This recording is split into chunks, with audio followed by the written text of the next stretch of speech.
Lisa 4 সদস্য নিয়ে K-pop girl group Blackpink. এই ব্যান্ডের যাত্রা শুরু হয় 2016 সালে। মাত্র কয়েক বছরের মধ্যে বিশ্বজুড়ে ছড়িয়ে পড়ে তাদের গান। ব্ল্যাকপিঙ্কের কনসার্ট ঘিরে বাড়তে থাকে ভক্তদের উন্মাদনা। তাদের দ্য অ্যালবাম ও বর্ন পিঙ্ক অ্যালবামের গানগুলো উঠে আসে বিলবোর্ডের টপ লিস্টে। সর্বকালের সেরা জনপ্রিয় নারী ব্যান্ডের স্বীকৃতি পায় ব্ল্যাকপিঙ্ক।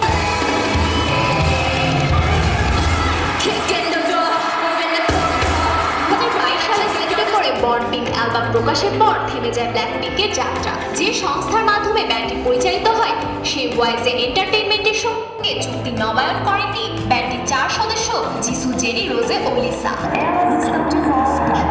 অবশেষে 2 বছর 8 মাস পর ফিরছে ব্ল্যাকপিঙ্ক।